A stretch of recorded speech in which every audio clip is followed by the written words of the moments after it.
Johnny Dollar. This is Bert Larkin, International Casualty in Life. Oh, hiya, Bert. How are you? I'm afraid I have a bit of a problem, Dollar. Yeah? Yes, involving some $300,000. Wow. Will have to be distributed very shortly. Oh, well, easy, Bert. Just send me a check. Forget the whole thing. You're testing, of course. Oh, well, now, how could you say anything like that? Well, what about this 300 G's? You expecting a policyholder to kick the bucket? Exactly. Though I wouldn't put it so crudely. Oh, well, maybe expecting him to be knocked off, huh? Oh, no. His name is Mr. William Makepeace Everly. Yeah? He lives out in the old Piney Woods section. Oh, yeah, that's a pretty well-to-do part of town. Exactly. And Mr. Everly is quite wealthy. Well, we'd have to have something to carry that big a policy. Exactly. I've just learned from his doctor, Dr. Thatcher, that he has only a very short time to live. Well, just what am I supposed to do about it? I don't know. You don't know? All I know is that Mr. Everly wants you out to see him immediately. And beyond that, Hey, Bert, there's something funny about this. I'm inclined to agree with you, Dollar. But will you do it right away? Sure, why not? But I wonder.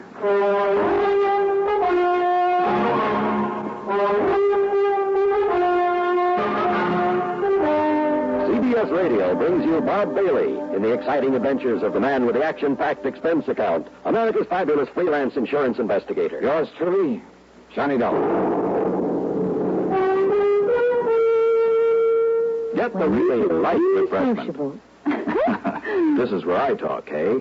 Get the really light refreshment. That's Pepsi-Cola, of course. I just wanted to say be sociable, Charlie. Of course, Kay. Be sociable. Have a Pepsi on the road or at home. It always refreshes without filling. Charlie. Pick up extra cartons now. Pepsi is so delicious it goes fast. That's why you should keep plenty of Pepsi on hand. Oops.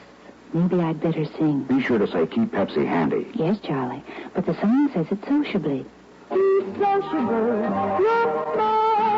Keep up to date with Pepsi. Drink light, refreshing Pepsi.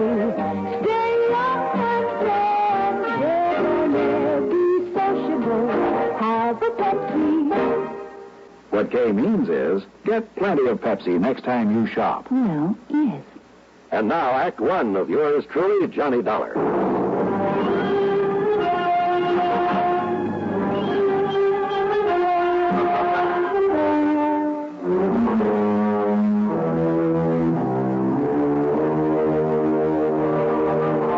Expense account submitted by Special Investigator Johnny Dollar to the International Casualty and Life Insurance Company, Hartford, Connecticut.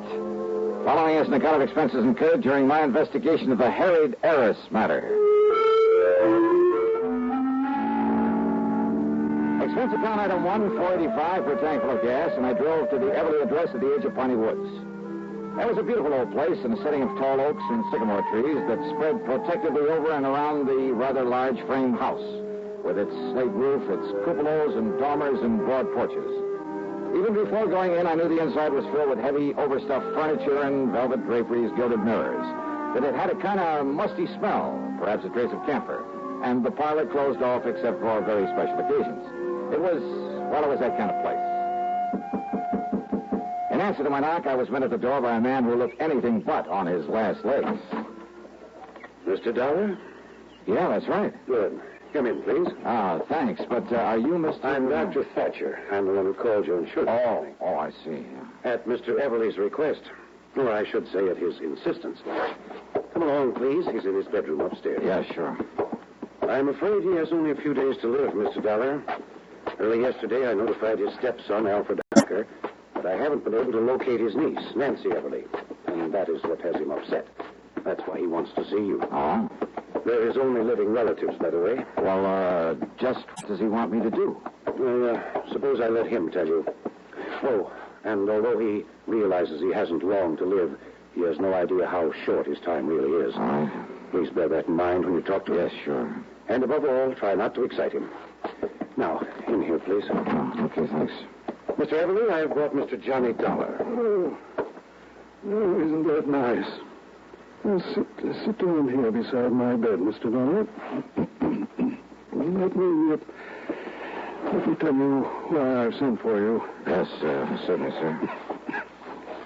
Well, young Thatcher here doesn't really know what he's talking about, but he He seems to think I have only a few months to live.